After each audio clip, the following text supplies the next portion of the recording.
Ngayon, tatalakayin natin kung ano nga ba ang ibig sabihin ng arithmetic sequence. Pag sinabi natin arithmetic sequence, it can be found by adding the same number to the previous term. So, ito yung example. 6, 12, 18, 24, and so on. So, dito, kukunin natin yung common difference by subtracting yung consecutive terms. So, 6 para maging 12, we add plus 6, right? 12 to make it 18, we add plus 6. 18, we add plus 6. 18 to make it 24. We add plus 6. And now, by adding plus 6, we can find the next 3 terms. So, 24 plus 6 equals 30. 30 plus 6 equals 36. And 36 plus 6 equals 42. So, it will arithmetic sequence. So, ngayon, proceed tayo sa geometric sequence.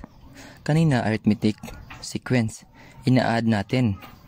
So, pag sinabi nating geometric sequence, each terms is found by multiplying the previous terms by the same number. So, nagmo-multiply naman tayo dito.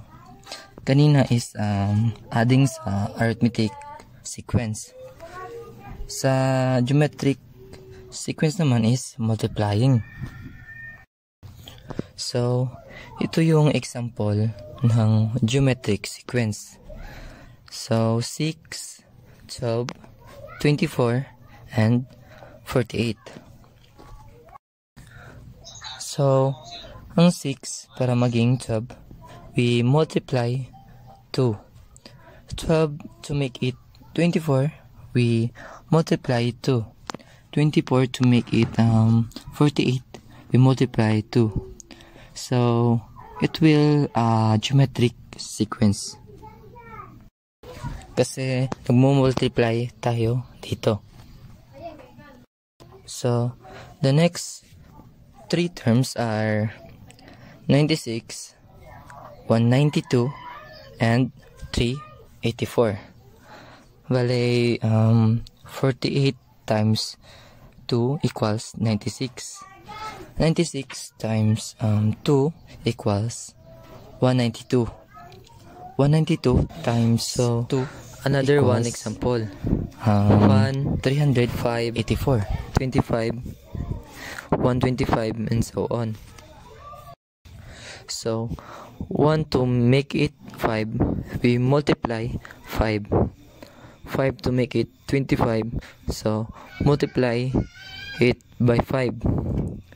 25 to make it 125, we multiply it by 5.